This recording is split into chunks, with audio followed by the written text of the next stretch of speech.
Thank you for joining us on a Sonny Hirsch election special. Sonny Hirsch is producing the show. Thank you very much. You can check all our shows on the web at ntnm.org. We have really been concentrating on the judicial races. The judicial community has come to us and a lot of the different candidates. And you know, I've pretty much taken everybody, but I want to say in the case of my next guest, Judge James Kaplan, who's one of the judges I think as highly of as almost anybody, recommended my next guest, who is running for the Circuit Court of Cook County in the ward vacancy, Peter Vilekelis. How are you? Just fine, thank you, Avi. Thanks for having me. First of all, pleasure. And by the way, both our families are from Lithuania. I just want to point that out. We were talking about that earlier. We're Lundsmen. Yeah, very good. Very good. So tell us about you. Well, I grew up on the southwest side in the city. I was born and raised in the Marquette Park neighborhood around 71st and Western. Never lived anywhere other than Chicago my whole life. I went to Nativity BVM Grammar School, Catholic High School, St. Lawrence, University of Illinois, Chicago. We used to call it Circle back then, and John Marshall Law School. I worked while I was in college and law school, I worked for the clerk of the Circuit Court for 7 years as a deputy court clerk, the person who calls the cases, keeps the files in all the various branch courts around town. Then the first 9 years as a lawyer, I was an assistant Cook County State's Attorney, where I had a variety of jobs. One of them was at Juvenile Court, and then I ended up as a first chair prosecutor at 26 in California. And then in April of 1990, I went into private practice, so I was a sole private practitioner for about 20 years before I got appointed to the bench by the Supreme Court. Very good. And how long have you been a judge? February 7th, so last week was 1 year. So it was February 7th, 2011 when I got appointed. And what kind of cases, what court are you in right now? I'm at juvenile court, I'm in child protection. Like just about everybody who gets on the bench, you start out at traffic court, so I did about 7 months at traffic court. And when I got sworn in, I asked Judge Evans if it ever was possible to assign me to child protection at juvenile court, because I worked there as a state's attorney for about 3.5 years and formed the opinion then, which I still have today, that juvenile court is the most important court in our court system, especially child protection, because you're dealing with abused, neglected, abandoned, dependent children who are the future of our society. And if we don't do right by them, we're going to be doomed as a society. You know what? You're 100% correct, and I wish more people realize things like that. It's, yeah, it's like these people aren't going to disappear and go away.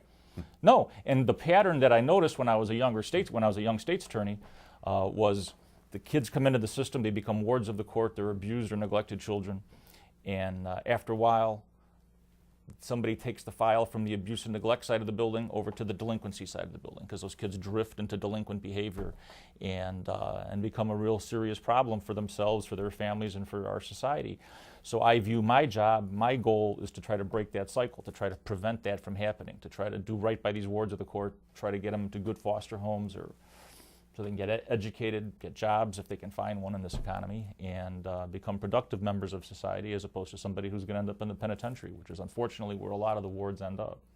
No, it's very true. And coming at it from a different standpoint, Sonny and I are really big on community policing. He's the chairman of the district advisory committee here, and I chair my local beat. It's like, yeah, I've seen some of the problems, and it's unfortunate, even with some of the troubled teen homes and all the rest of it, and not to mention just troublemakers in the community. And there's, unfortunately, yeah, somebody needs to do something to help turn things around. And it's tough because, you know, in this day and age of budget cuts, places are closing. Hull House closed. We had a lot of cases of kids who were being monitored by social workers from Hull House. Now Hull House isn't in business, so now it's getting shifted over to other workers at other agencies, and there's a lack of continuity, and it just makes it that much more challenging. You know, it's unfortunate. I didn't even think about that, but yeah, that place has been around forever. It's been around forever, yeah. So, wow, that is definitely a loss. So, okay, you're not allowed to campaign. So not like an alderman would campaign or a state representative. You're not allowed to tell those kind of lies. So there's judicial ethics. I don't lie.